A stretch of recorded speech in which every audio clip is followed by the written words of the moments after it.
Makthal municipal పరిధిలోని 6వ ward Bharatiya Janata party అభ్యర్థిగా కౌన్సిలర్గా పోటీ చేస్తున్న భారతీయ జనతా పార్టీ కార్యకర్త మహదేవప్ప మృతి పట్ల తీవ్ర దిగ్భ్రాంతి వ్యక్తం చేస్తున్నాం. ఆత్మకు శాంతి చేకూర్చాలని చెప్పి వాళ్ళ కుటుంబ సభ్యులకు మనోధైర్యాన్ని కల్పించాలని చెప్పి కార్యకర్తలకు కూడా మనోధైర్యం కల్పించాలని చెప్పి భగవంతుని వేడుకుంటూ ఇలా తెలంగాణ రాష్ట్రంలో కాంగ్రెస్ పార్టీ ప్రభుత్వం మీద ప్రజల్లో కూడా తీవ్ర వ్యతిరేకత ఉంది. ప్రజలు తిరగబడే పరిస్థితి తెలంగాణ రాష్ట్రంలో ఉంది. 6 గ్యారెంటీలు అమలు చేయకపోవడం, ఇచ్చిన హామీలు నెరవేర్చకపోవడం, కనీసము మున్సిపాలిటీలకు గ్రామ పంచాయతీలకు 1 పైసా ఇవ్వకపోవడం వలన ప్రజలు ప్రశ్నించే స్థాయికి రావడంతో ఇలా ప్రజలకు భారతీయ జనతా పార్టీ మీద, నరేంద్ర మోడీ గారి మీద విశ్వాసం, నమ్మకం పెరగడంతో అన్ని మున్సిపాలిటీస్లో భారతీయ జనతా పార్టీకి అనుకూలమైన వాతావరణం నిర్మాణమైంది.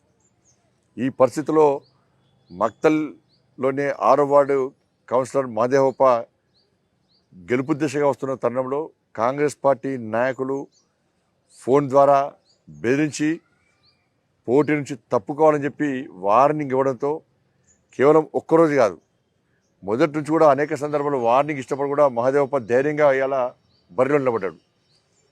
అయినప్పుడు కూడా ఒత్తిడికి తట్టుకోలేక, వేధింపులకు తట్టుకోలేక ఇవాళ ఆయన ఆత్మహత్య చేసుకోవడం జరిగింది.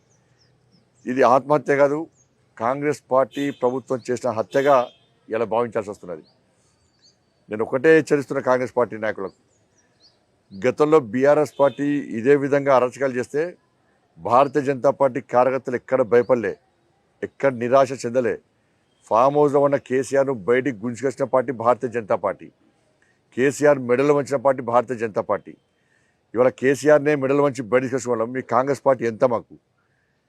ఇలా కాంగ్రెస్ పార్టీ మొదటి నుంచి కూడా మున్సిపల్ ఎన్నికల్లో నోటిఫికేషన్ వచ్చినప్పటి నుంచి కూడా అనేక ప్రాంతాల్లో భారతీయ జనతా పార్టీతో పాటు ఇతర పార్టీ కార్యకర్తలను ఎత్తుకపోవడం, బెదిరించడం, వాళ్ళ కుటుంబ సభ్యులు ఉద్యోగస్తుంటే వాళ్ళకు వార్నింగ్లు ఇవ్వడం, పోటీ నుంచి తప్పించే ప్రయత్నం చేయడం. చేతగాని దద్దమ్మ పార్టీ కాంగ్రెస్ పార్టీ. వాళ్ళ మీకు ధైర్యం ఉంటే, మీకు చీము నెత్తురుంటే డైరెక్ట్ బరిలో దిగి మీకు గెలిపేదో చూపట్టండి. పిరికి పందల లెక్క, సేవ చేసిన లెక్క, చాతగానో లెక్క ఇప్పుడు భారతీయ జనతా పార్టీ కార్యకర్తలను వేధింపులకు గురి చేస్తే ఇవాళ తగిన గుణపాఠం చెప్తాం. భయపడే ప్రసక్తి లేదు. మీ ఏం కాదు, కాంగ్రెస్ పార్టీతో ఏం కాదు. ప్రజలు రోడ్ల మీద తిరిగిపడే పరిస్థితి ఉన్నది. తిరుగుమని రాష్ట్ర ముఖ్యమంత్రిని తిరుగుమని చెప్పి రోడ్ల మీద తిరుగుమని చెప్పాను. మీ మంత్రులను రోడ్ల మీద తిరుగుమని చెప్పాను. రాళ్లతో కొట్టే పరిస్థితి వచ్చింది తెలంగాణ రాష్ట్రంలో. ఈ ఎన్నికలు వస్తాయి పోతాయి. ఎన్నికల తర్వాత మిమ్మల్ని వదిలిపెట్టే ప్రసక్తి లేదు. మహదేవప్ప వృత్తి వాళ్ళ ప్రతి భారతీయ జనతా పార్టీ కార్యకర్తలు కూడా ఆవేదన రగిలిస్తున్నది, అలా ఆవేశం రగిలిస్తున్నది. మా యొక్క సహనాన్ని మీరు పిరికితనంగా భావిస్తే ఇలా తిరగబడుతున్న విషయాన్ని గుర్తుంచుకోండి. వదిలిపెట్టే ప్రసక్తి లేదు. ఇలా భారతీయ జనతా పార్టీ కార్యకర్తలుగా పిలిచేస్తున్నా, ఆత్మహత్యలు చేసుకోకండి. భారతీయ జనతా పార్టీ కార్యకర్తలకు దేనికైనా తెగించి కొట్టాలండి. మీ వెనక భారతీయ జనతా పార్టీ రాష్ట్ర శాఖ ఉన్నది. నాయకులం అందరం మీ వెనకాల ఉన్నాం.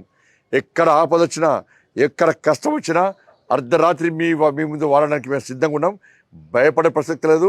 రేపే కౌంటౌన్ స్టార్ట్ అయింది కాంగ్రెస్ పార్టీకి. ఎల్లుండి నుంచి యుద్ధం ప్రారంభిస్తాం. కాంగ్రెస్ పార్టీ సంగతి చూస్తాం. ఇలా మహదేవప్ప మృతి విషయంలో రాష్ట్ర ప్రభుత్వం వెంటనే విచారణ కొనసాగించాలి. కాంగ్రెస్ పార్టీ నాయకులను వెంటనే అరెస్ట్ చేయాలి. ఇది ఆత్మహత్య కాదు, కాంగ్రెస్ ప్రభుత్వం చేసిన హత్యగా మేము భావిస్తున్నాం. ఇలా మా రాష్ట్ర అధ్యక్షుడు రామచంద్ర గారు ఆల్రెడీ మక్తల్ బయలుదేరు.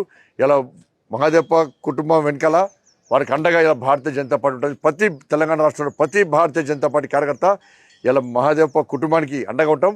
మక్తల్ నియోజకవర్గంలోని కార్యకర్తలకు ఇలా రాష్ట్ర భారతీయ జనతా పార్టీ అండగా ఉంటుంది. రాష్ట్రంలోని ప్రతి కార్యకర్త అండగా ఉంటారనేటువంటి ఒక నమ్మకంతో మీరు ముందు వండి, ఒక ఆత్మవిశ్వాసంతో ముందు వండి ఇలా తెలంగాణ రాష్ట్రంలో భారతీయ జనతా పార్టీని ఆదరించాల్సి కోరుతా ఉన్నాం.